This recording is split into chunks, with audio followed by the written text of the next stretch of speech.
Hello friends, आपका स्वागत है हमारे मामा भांजा आईएएस के यूट्यूब प्लेटफॉर्म पर। तो आज मैं आप लोगों को पढ़ाने वाली हूँ सार्क। इससे पहले मैंने सार्क कंप्लीट कर दिया था, थोड़ा सा हो गया था, कहाँ कहाँ हुआ था वो आपको मैं बताती हूँ। तो अपन ने क्या क्या पढ़ लिया था, उसकी प्रस्तावना पढ़ ली थी, उसकी पृष्ठभूमि, स्थापना और उद्देश्य से हमें पढ़ना है। उद्देश्य से हमें क्या पढ़ना है, सार्क पढ़ना है। तो मैंने आप लोगों को बता दिया था सार्क का full name south ASEAN association for regional cooperation, इतना बता दिया था। ये भी मैंने पढ़ा दिया था।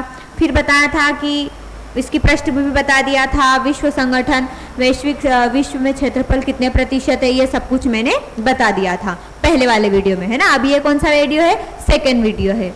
30 में हम पढ़ेंगे स्थापना भी मैंने बता दी थी, कब की गई थी सार्क की स्थापना और उसकी किस प्रकार से उसकी स्थापना की गई थी, ये भी मैंने सब आपको बता दिया था।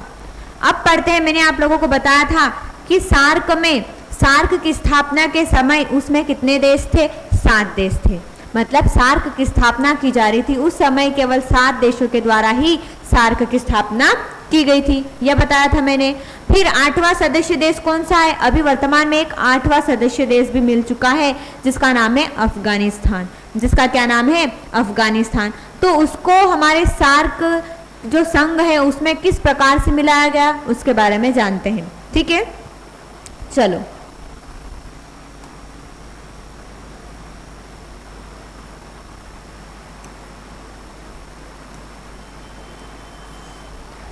यहाँ पर क्या दिया गया है कि वर्ष 2005 में ढाका में आयोजित 13वें सार्क शिखर सम्मेलन, मतलब जो क्या है अफगानिस्तान है, उसे 2005 में ढाका में आयोजित 13वें शिखर सम्मेलन में भारत के प्रयासों से अफगानिस्तान शामिल हुआ था।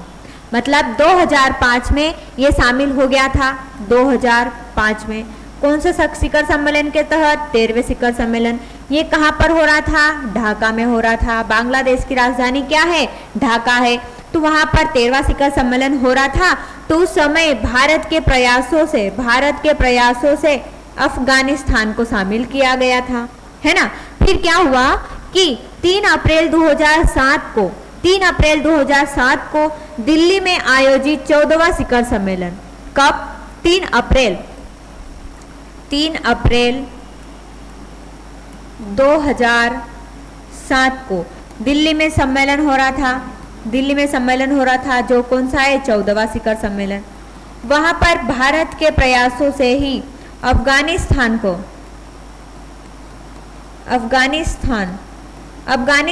को पूर्ण सदस्यता प्राप्त हो गई। सार्क में पूर्ण सदस्यता, या फिर आप कह सकते हो आधिकारिक रूप से। तो याद रखना कि सार्क में अफगानिस्तान को 2005 में ढाका में आयोजित 13वां शिखर सम्मेलन में शामिल किया गया था, परंतु आधिकारिक रूप से नहीं किया गया था। तो आधिकारिक रूप से कब किया गया था, तो 3 अप्रैल 2007 को दिल्ली में आयोजित 14वें शिखर सम्मेलन में इसे आधिकारिक रूप से सार्क में सदस्यता प्राप्त हो गई थी। तो याद रखना, आधिकारिक रूप से पूछे तो आप क्या बताओगे, 3 अप्रैल 2007 को, है ना। चलो आगे बढ़ते हैं। वर्तमान महासचिव, सार्क के वर्तमान महासचिव कौन है, मोहम्मद गुलाम सरवर। सार्क के वर्तमान महासचिव कौन है, मोहम्मद गुलाम सरवर है। फिर आए संस्थापक कौन है, तो बांग्लादेश के उस समय के राष्ट्रपति जिनका नाम था जियाउर रहमान।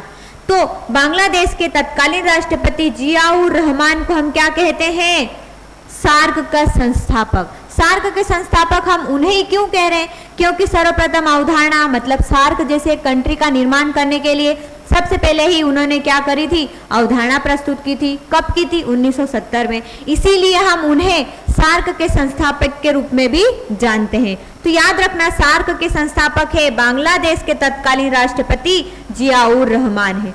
फिर इसका आदर्श वाक्य क्या है, सार्क का आदर्श वाक्य क्या है, शांति और समृद्धि के लिए गहरा एकीकरण।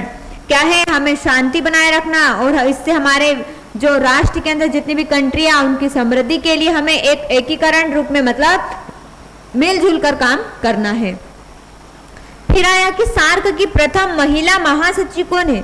सार्क में प्रथम महिला जो थी, जिसका नाम था, प्रथम महिला महासचिव किसे बनाया गया था, तो सुश्री फातिमत धियाना सुईद को क्या है, सार्क की प्रथम महिला महासचिव है सुश्री फातिमत धियाना सुईद, जो कि कहां पर की थी, मालदीव की थी। कब बनाया गया था इन्हें, 2011-12 में बनाया गया था। याद रखना कि वर्तमान में महासचिव कौन है, मोहम्मद गुलाम सरवर, परंतु प्रथम महिला महासचिव कौन थी, सुश्री फातिमत धियाना सुईद, जो कि कहाँ की थी, मालदीव की थी, मालदीव की थी।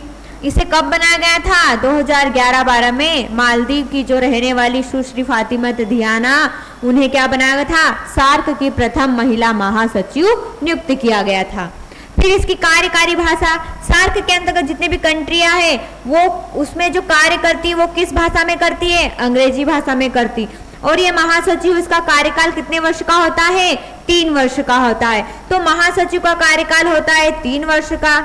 इसमें कौन सी भाषा का प्रयोग किया जाता है, अंग्रेजी भाषा का। मतलब जो भी लिखना हो, जो भी कहना हो, वह सब किस में होता है, इंग्लिश में होता है। तो यहाँ तक आप लोगों को समझ में आ गया है। फिर बताती हूँ कि दक्षिण या फिर सार्क के जो महासचिव सदस्य देशों के मध्य अंग्रेजी वर्णमाला के अनुसार चुना जाता है।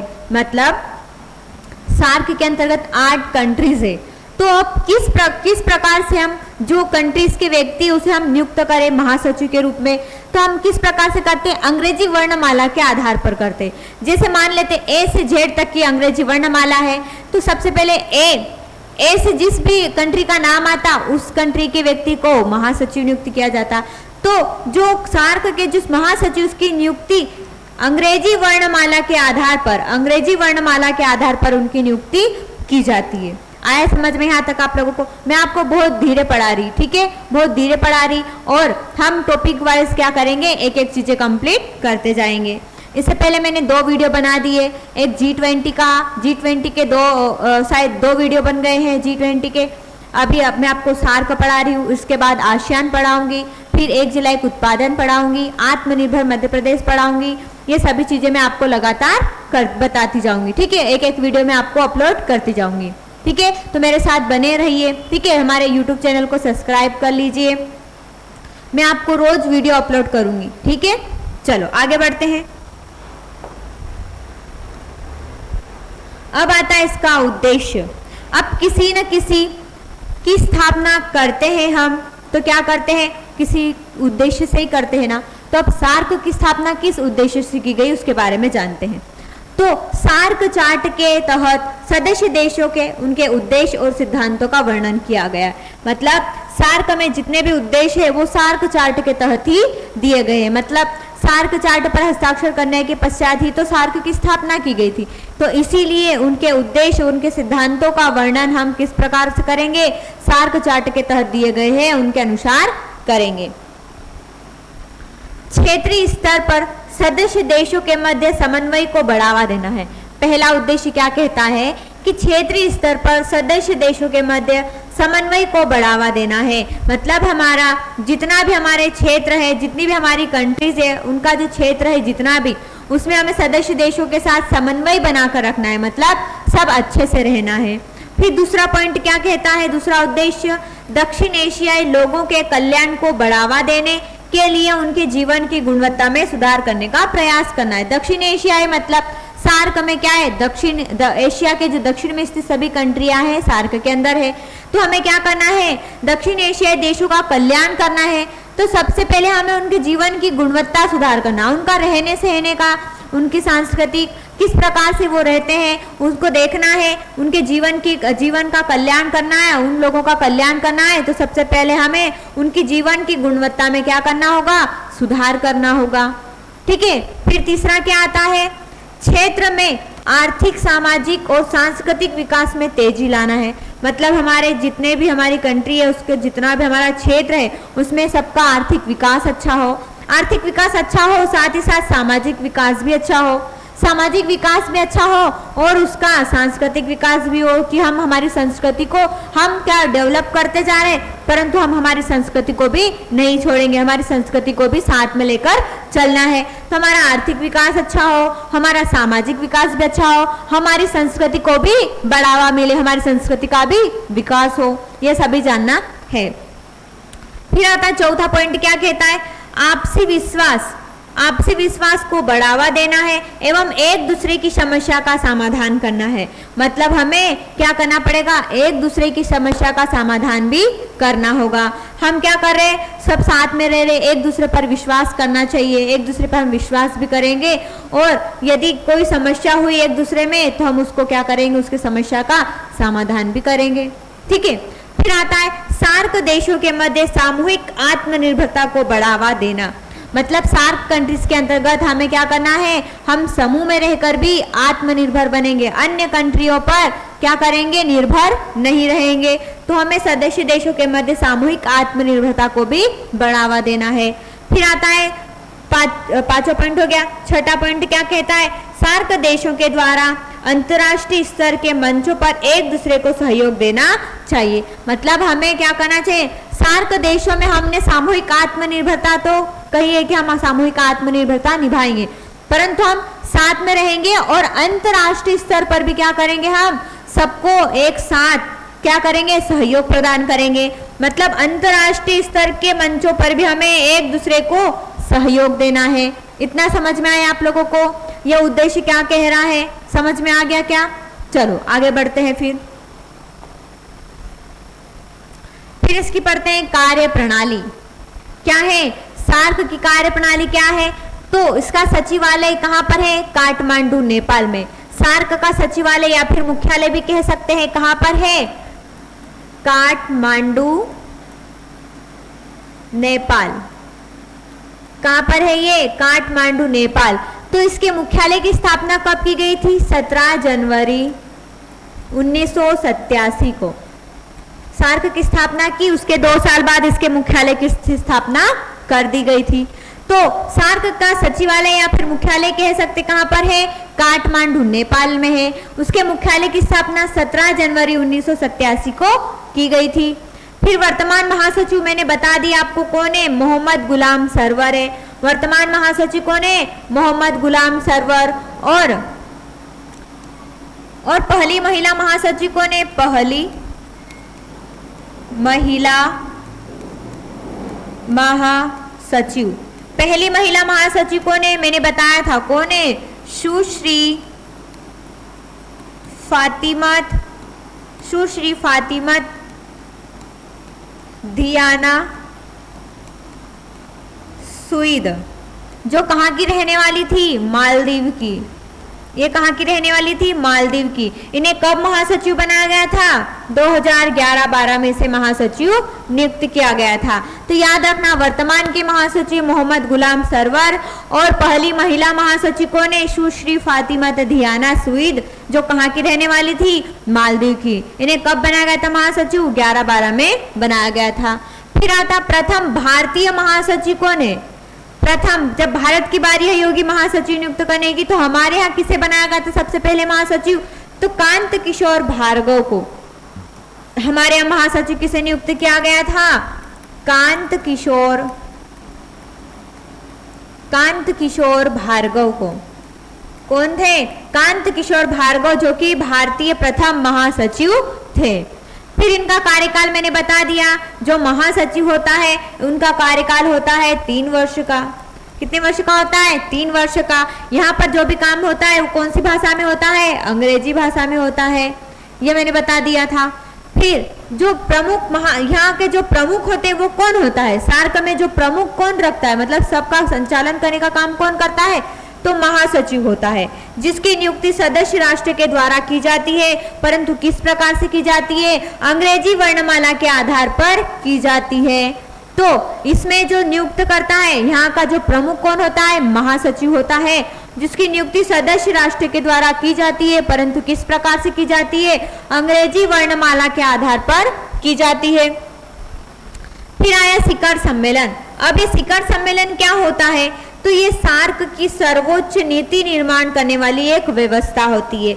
मतलब सार्क के अंतर्गत जो भी हमें नीतियां बनाना है, क्या हमें करना है, आगे कौन सी रणनीति बनाना है, ये सब कहाँ पर किया जाता है, सार्क के सम्मेलनों में। सम्मेलन मतलब एक बैठक व्यवस्था होती है, इसमें सब मिलते हैं और बातचीत करते हैं, हमें ये चीजें करनी है।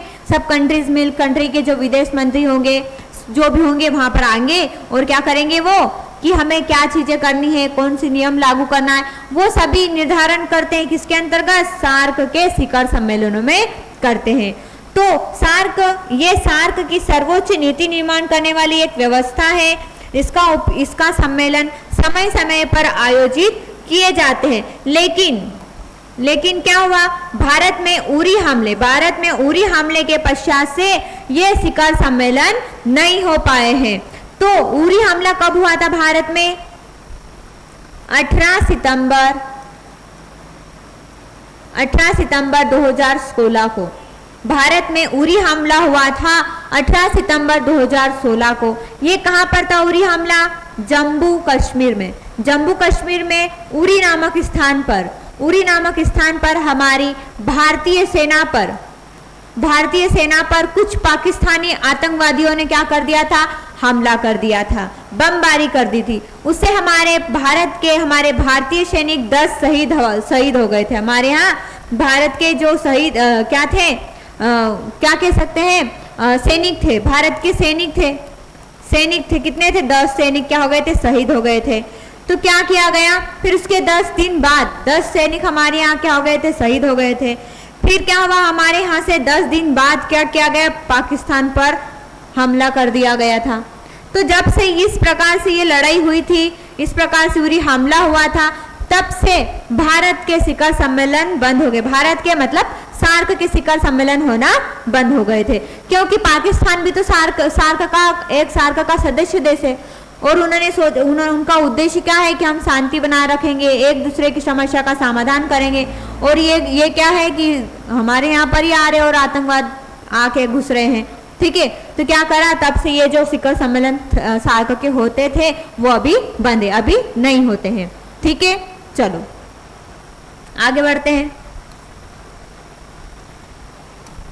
फिर क्या हुआ, शिखर सम्मेलन के सदस्य मतलब शिखर सम्मेलन में कौन भाग लेता है, तो सदस्य राष्ट्र के शासन अध्यक्ष भाग लेते हैं। याद रखना, शिखर सम्मेलन में कौन भाग लेता है, सदस्य राष्ट्र के शासन अध्यक्ष भाग लेते हैं। फिर आती है समन्वय समिति। कौन सी आती है, समन्वय समिति। ये सार्क के अंतर्गत विदेश सचिवों की एक स्थायी समिति है। ये सार्क के अंतर्गत क्या है, विदेश सचिवों की एक स्थायी समिति होती है, जो सभी सदस्य राष्ट्रों के मध्य विभिन्न कार्यक्रमों की रूपरेखा, उसका निर्माण का कार्य और समन्वय स्थापित करने का कार्य करती है। जैसे शिखर सम्मेलन में बताया कि क्या है, सार्क की सर्वोच्च नीति निर्माण करने वाली व्यवस्था, उसी प्रकार से जो समन्वय समिति होती है वह विदेश सचिवों की एक स्थायी समिति होती है, जिसमें वो भी जो भी कार्यक्रम करना उसकी रूपरेखा तैयार करते हैं, उसका समन्वय स्थापित करने का कार्य करते हैं। आसन में चलो एक बार रिवाइज कर लेते हैं अपन। क्या है, वर्तमान महासचिव बताना, वर्तमान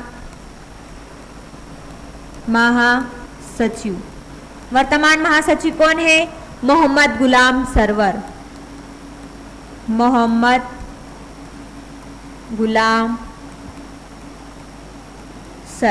वर्तमान महासचिव कौन है, मोहम्मद गुलाम सरवर। प्रथम महिला, फर्स्ट महिला जो कि महासचिव बनी थी, फर्स्ट महिला महासचिव कौन है, तो क्या बताओगे, सुश्री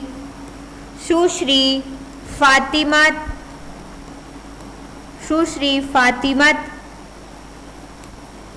दियाना सुईद, जो कहाँ की रहने वाली थी, मालदीव की रहने वाली थी। इन्हें कब बनाया गया था, 2011-12 में नियुक्त किया गया था।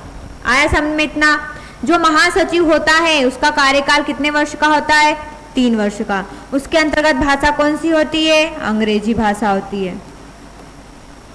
सार्क की स्थापना कब की गई थी, 8 दिसंबर 1985 को की गई थी। सार्क का मुख्यालय कहाँ पर है, काठमांडू नेपाल में है। काठमांडू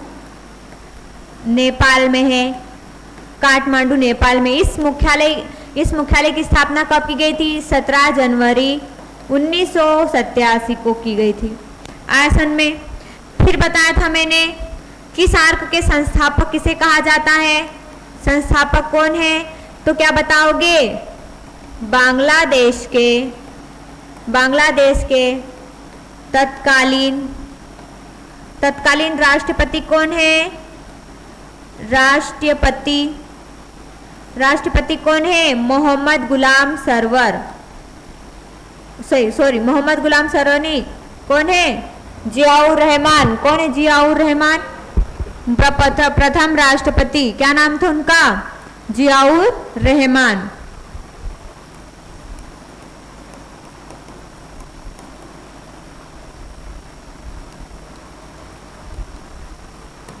है ना, जियाउर रहमान।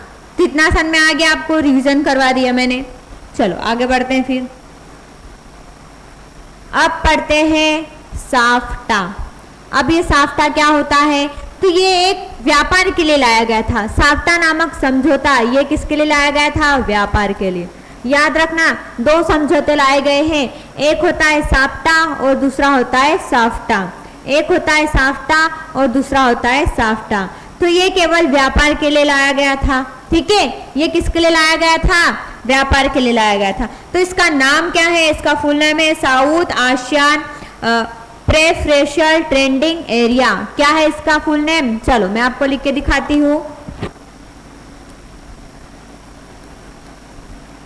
साउथ आशियान क्या बोलोगे, साउथ आशियान, यहाँ लिखा है साउथ आशियान प्रीफ्रेशनल, क्या है, preferential trading arrangement. South ASEAN preferential trading arrangement, ये किसका नाम है, साफ्टा का नाम है। मतलब साप्टा, न कि फ बोल रहे ना, साप्टा। इसका हिंदी में नाम है दक्षिण एशियाई, ये भी गलत कर दिया, इसका हिंदी में नाम दक्षिण एशियाई मुक्त व्यापार क्षेत्र, ये तो साफ्टा का नाम है। ये यहाँ पर टाइपिंग मिस्टेक कर दी है, ठीक है। मैं आपको इसका आगे हिंदी में नाम बताती हूँ।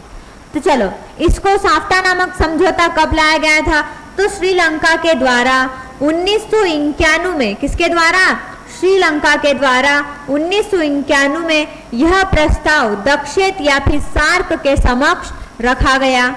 मैंने बताया कि सार्क का एक अन्य नाम भी क्या है, दक्षिण है या सार्क भी है, दो नाम है। तो श्रीलंका के द्वारा 1991 में यह प्रस्ताव दक्षिण के समक्ष रखा गया कि सभी सदस्य देशों को व्यापार में एक दूसरे को प्राथमिकता दी जानी चाहिए। क्या कहा गया श्रीलंका के द्वारा 1991 में कि सार्क के अंतर्गत, मतलब हमें जो भी व्यापार करेंगे वो एक दूसरे को क्या करना है, हमें प्राथमिकता देना है। एक दूसरे को हमें क्या, व्यापार में एक दूसरे को हमें प्राथमिकता देना है। जिससे क्या होगा, तो जिससे आपसी व्यापार को भी बढ़ावा मिल सकेगा, मतलब हमारा खुद का भी व्यापार करेगा और संबंधित जो भी मांग होगी उसकी पूर्ति किसके द्वारा, दक्षिण के द्वारा की जा सकेगी।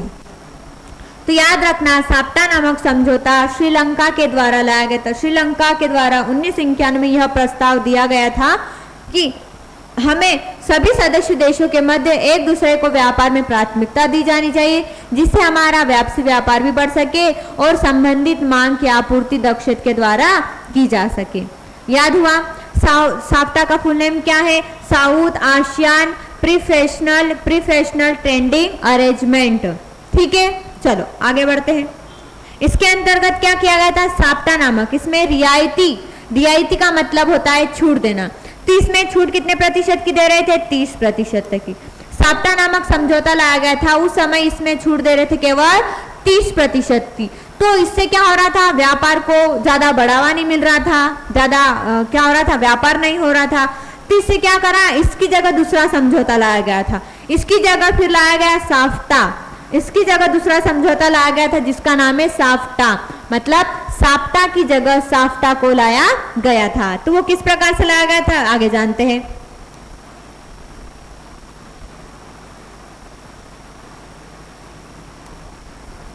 चलो पहले तो अपन अभी साफ्टा ही पढ़ रहे थे, वो पढ़ते हैं।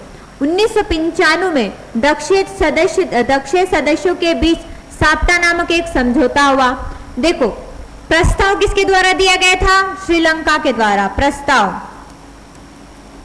प्रस्ताव किसके द्वारा दिया गया था, श्रीलंका के द्वारा। कब दिया गया था? 1991 में दिया गया था। फिर क्या हुआ? 1995 में दक्षिण सदस्यों के मध्य साप्ता नामक एक समझौता हुआ। फिर ये समझौता हुआ कब? ये समझौता कब हुआ? 1995 में। यह समझौता कब हुआ? 1995 में हो गया। फिर जो लागू कब हुआ? समझौता हो गया 95 में, परंतु ये लागू कब हुआ? 97 में। लागू कब हो गया? 97 में। तो याद रखना, इसका प्रस्ताव जो साप्ता नामक प्रस्ताव है श्रीलंका के द्वारा 1991 में दिया गया था।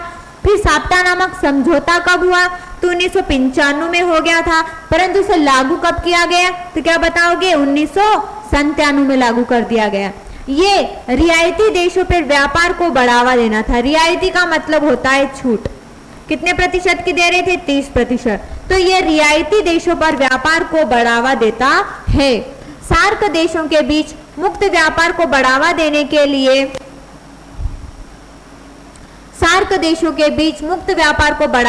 के लिए 6 जनवरी 2004 को साफ्टा नामक समझौता हुआ और साप्ता के स्थान पर साफ्टा को 1 जनवरी 2006 को लागू कर दिया गया था। रुकना है ना, 1 सेकेंड रुकना।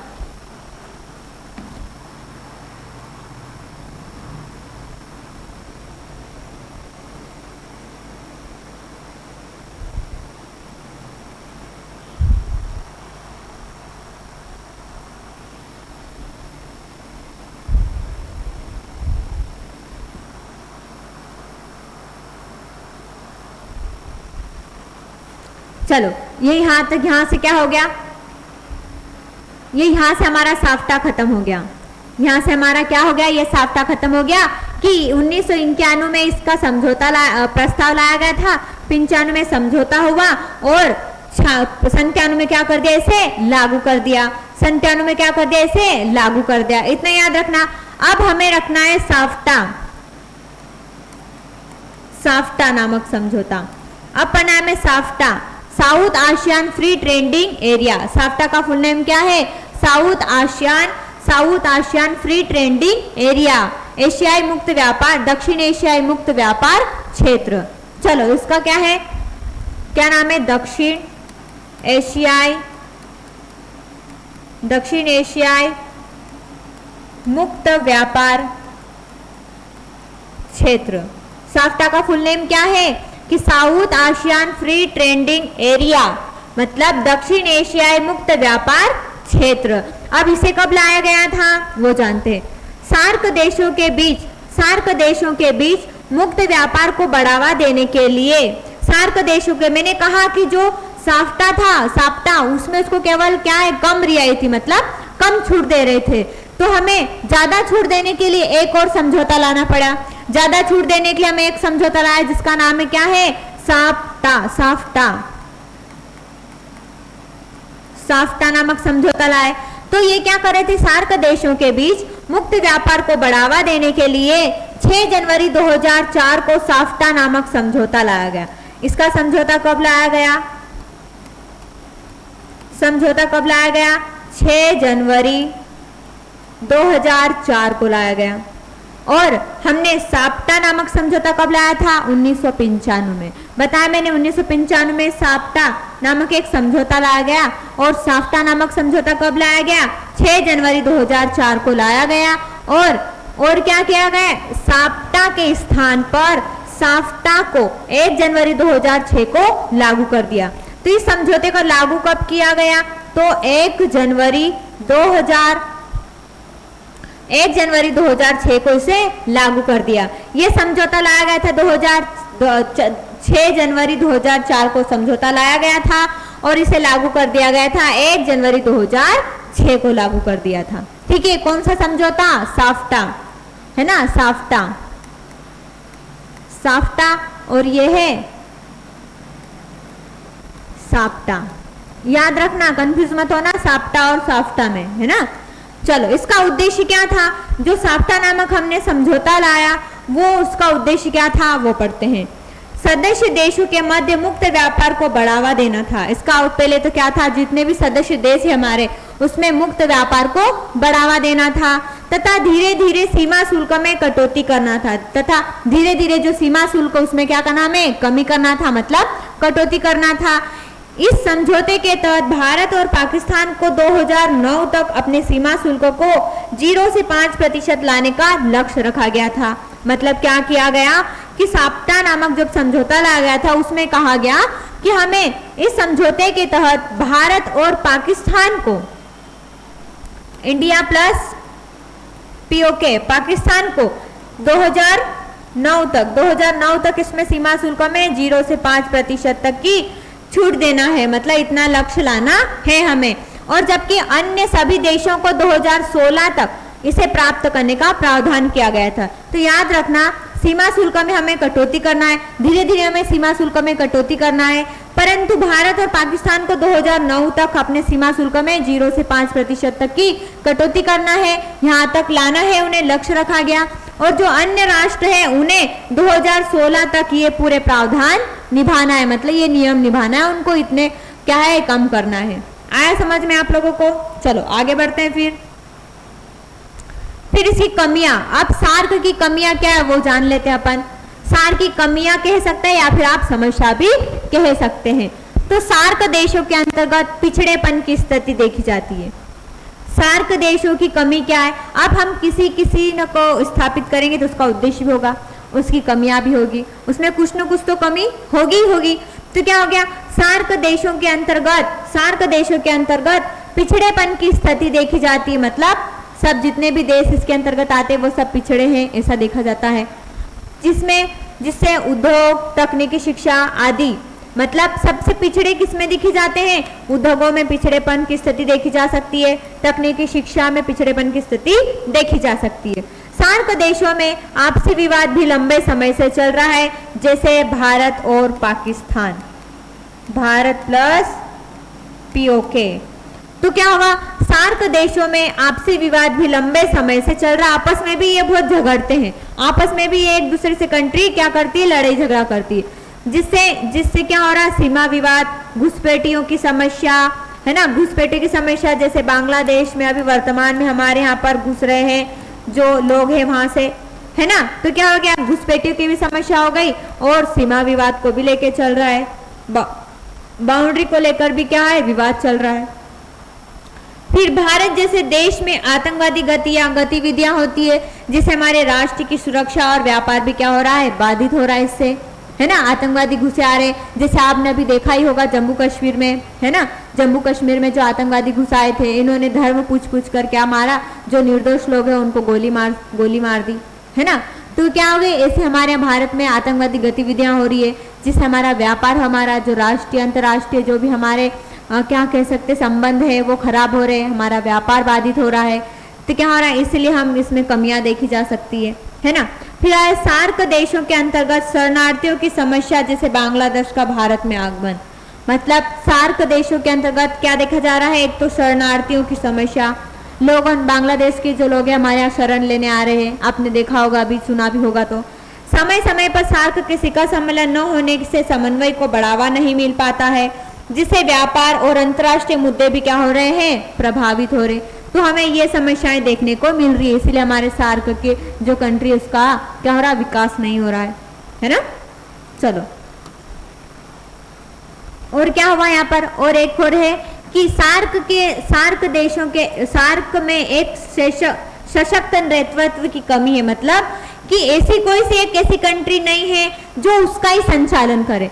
पूरे जो भी गतिविधियां हो रही है, आतंकवादी गतिविधियां ले लो आप, सीमा विवाद, घुसपैठियों की समस्या, शरणार्थियों की समस्या, तो उनको रोके ऐसा कोई भी क्या है इसको चलाने वाला नहीं मिल रहा है। इसलिए भी एक कमी देखी जा रही है। किसकी कमी देखी जा रही है, एक सशक्त नेतृत्व की कमी भी देखी जा रही है। फिर आगे आता है, नोट पढ़ते, भारत और सार्क का शोध केंद्र, भारत और सार्क का शोध केंद्र और विश्वविद्यालय कहाँ पर है, दिल्ली में स्थित है। भारत और सार्क का जो शोध केंद्र है और एक विश्वविद्यालय कहाँ पर है, ये दिल्ली में स्थित है। अब पढ़ते हैं भारत और सार्क का क्या संबंध है। इसमें भारत और सार्क का क्या संबंध है उसके बारे में जानते हैं। भारत दक्षिण का संस्थापक राष्ट्र है। भारत क्या है, दक्षिण का संस्थापक राष्ट्र है। मतलब जब सार्क की स्थापना की गई थी उसमें भारत भी शामिल था 7 देशों में। 8वां देश तो अफगानिस्तान है ना। फिर साप्टा के तहत भारत द्वारा सर्वाधिक व्यापार इन देशों के अंतर्गत ही किया गया था। साप्ता के अंतर्गत हमें 90% की रियायती दी गई थी, मतलब छूट दी गई थी। इसीलिए भारत ने सबसे ज्यादा सर्वाधिक व्यापार इन देशों के अंतर्गत ही किया है, जो कि सार्क के अंतर्गत जितनी भी कंट्री आती उनसे ही भारत ने सबसे ज्यादा व्यापार किया है। फिर आता है सार्क के कुल व्यापार में, सार्क के कुल व्यापार में भारत की 70% की भागीदारी है। सार्क का क्या है, कुल व्यापार है। सार्क का कुल व्यापार है, मान लेते अपन 100% कुल व्यापार है, उसमें से 70% की भागीदारी कौन देता था, अपना भारत ही निभाता है। तो याद रखना सार्क के कुल व्यापार में भारत की कितने प्रतिशत की भागीदारी है, 70% की भागीदारी देखी जा सकती है। सार्क के अंतर्गत भारत का कुल व्यापार बढ़कर $17 बिलियन तक पहुंच गया है। क्या है कि सार्क के अंतर्गत भारत का कुल व्यापार, भारत जो व्यापार सबसे ज्यादा कर रहा है, तो उसका व्यापार बढ़ते बढ़ते कितना हो गया, $17 बिलियन तक पहुंच गया है। फिर आता भारत द्वारा नेपाल, भूटान, बांग्लादेश में कई विकास योजनाओं के कार्यक्रम भी किए जा रहे हैं। आए समझ में आप लोगों को कि सार्क का संस्थापक राष्ट्र भारत है। फिर बताया था साफ्टा के तहत भारत ने क्या है, इन देशों से ही सर्वाधिक व्यापार किया था। भारत ने सार्क के कुल व्यापार में भारत की 70% की भागीदारी देखी जा सकती है। और सार्क के अंतर्गत भारत का कुल व्यापार बढ़कर $17 बिलियन तक पहुंच गया है। और क्या हुआ, भारत द्वारा नेपाल, भूटान, बांग्लादेश में कहीं भी जो विकास परियोजनाएं चलाई जा रही है। ठीक है, चलो ये अपना लास्ट है यहाँ से। फिर क्या हुआ कि हाल ही में श्रीलंका में आए संकट में भारत द्वारा भी सहयोग प्रदान किया गया था। जैसे श्रीलंका में ऋण देना, उन्हें आर्थिक स्थिति प्रदान करी, मतलब अर्थव्यवस्था से संबंधित। फिर खाद्य आपूर्ति भी करवाई, है ना, खाद्य आपूर्ति, वित्तीय आपूर्ति, ये सभी चीजें करवाई। गत कुछ वर्षों में भारत सार्क के नेतृत्व के रूप में उभर कर आ रहा है। मतलब ऐसा देखा जा रहा है कि हमारा जो भारत है वो सार्क का नेतृत्व कर रहा है, मतलब उसको संभाल रहा है, उसको चलाने का कार्य कर रहा है, ऐसा देखा जा सकता है।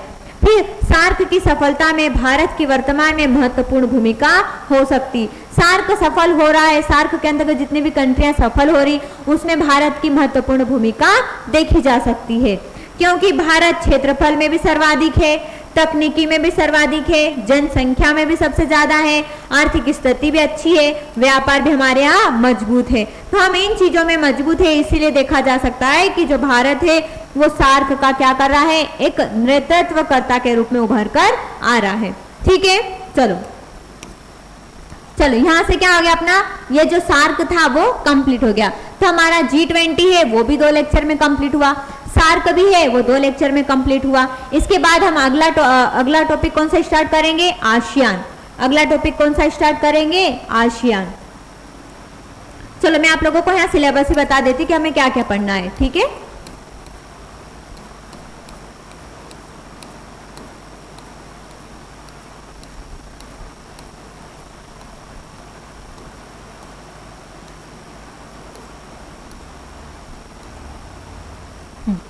ये है हमारा सिलेबस इकोनॉमिक यूनिट 6 वाला, है ना। यूनिट 6 का सिलेबस है। तो हमने क्या क्या कंप्लीट कर लिया, एक तो G20 पढ़ लिया और अभी सार्क पढ़ लिया। इसके बाद हम क्या पढ़ेंगे, आसियान। क्या पढ़ेंगे, आसियान। आसियान पढ़ लेंगे। आसियान के बाद हम पढ़ेंगे आत्मनिर्भर मध्य प्रदेश, एक जिला एक उत्पादन पढ़ेंगे। फिर बढ़ेंगे सतत विकास लक्ष्य में मध्य प्रदेश की प्रगति क्या है वो पढ़ेंगे। फिर MSME पढ़ेंगे, फिर अधोसंरचना पढ़ेंगे। ऐसे हमें एक एक टॉपिक कंप्लीट करते जाएंगे। ठीक है, चलो आज क्या हो गया, हमारा सतत जो क्या है, सॉरी सार्क कंप्लीट हो गया है। इसके बाद हम कल क्या पढ़ेंगे, आसियान पढ़ेंगे। कल क्या पढ़ेंगे, आसियान। ठीक है, तो आज के लिए बस इतना ही। धन्यवाद। और आपको मेरा वीडियो अच्छा लगे तो लाइक, शेयर एंड सब्सक्राइब जरूर करें। धन्यवाद।